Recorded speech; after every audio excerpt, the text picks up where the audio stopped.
សិប្បកម្មផលិតឧបករណ៍ប្រើប្រាស់ធ្វើអំពីដីឥដ្ឋនៅស្រុករលាផ្អៀខេត្តកំពង់ឆ្នាំងមានគុណភាពល្អ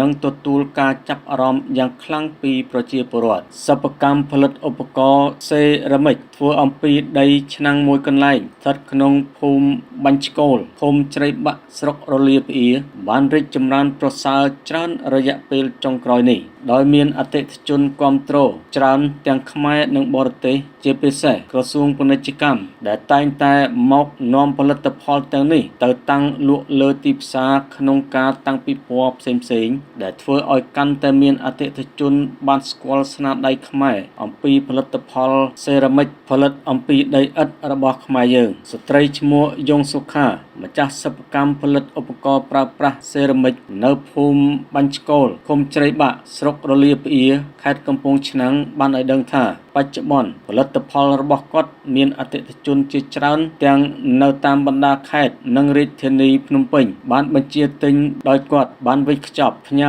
ជូនអតិថិជនជាហូរហែស្ទើររៀងរាល់ថ្ងៃចំណែកម្ចាស់ផ្ទះសំណាក់សន្តាគារមួយចំនួនក៏បានមកបញ្ជាទិញឧបករណ៍សម្រាប់ដាក់ដុតប្រេងក្រអូបនិងខ្លះទៀតក៏បានមកកម្មង់ឲ្យគាត់ធ្វើជាឧបករណ៍ដាក់អំពូលភ្លើងសម្រាប់ដាក់តាមផ្ទះសំណាក់តាមភោជនីយដ្ឋាននិងដាក់តាំងនៅតាមទីតាំងនានាជាច្រើនទៀតផងដែរលើសពីនេះក៏មានជនបរទេសក៏បានមកកម្មង់ឲ្យគាត់ផលិតជាចានរំលេចពណ៌របៀបចានបុរាណនិងកែវដែលមានសរសេរអក្សរខ្មែរព្រោះពួកគាត់ចូលចិត្តវត្ថុអនុស្សាវរីយ៍ទាំងនេះយកទៅប្រើប្រាស់នៅប្រទេសរបស់ពួកគាត់ក្រៅពីនោះក៏មានអ្នកបញ្ជាកម្មង់ឲ្យធ្វើជារូបសត្វឬឧបករណ៍ផ្សេងៗទៀតទៅតាមតម្រូវការរបស់អតិថិជនដែលពួកគេបានផ្ដល់ជាគំរូសម្រាប់ក្នុងការផលិតផងដែរសប្តាហ៍ថ្ងៃនេះខាងមន្ទីរពាណិជ្ជកម្មបានយកចិត្តទុកដាក់ខ្លាំងណាស់ដោយតែងតែបានអញ្ជើញ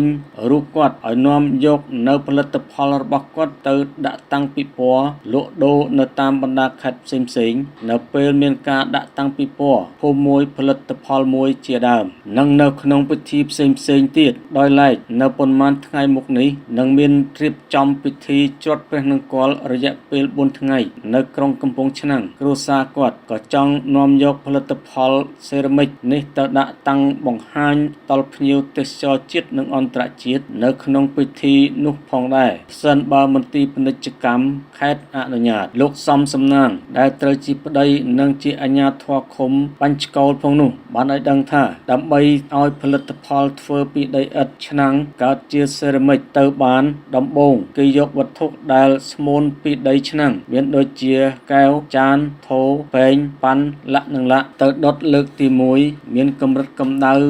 800អង្សាដូចជាការដុតក្អមឆ្នាំងដែរដោយបានคล้ายជាឥដ្ឋធីរីលុះដល់ដុតដំណាក់កាលទី2ដែលត្រូវលាយថ្នាំពណ៌ផ្សេងៗទៅតាមតម្រូវការដែលគេចង់បាននិងត្រូវប្រើភ្លើងកម្ដៅរហូតដល់1200អង្សាទើបคล้ายជាសេរ៉ាមិចចំពោះការដុតលើកទី2នេះជួបការលំបាកណាស់ដូចជាការលាយថ្នាំមិនត្រូវដុតទៅវានឹងខូចចេញពណ៌មិនល្អ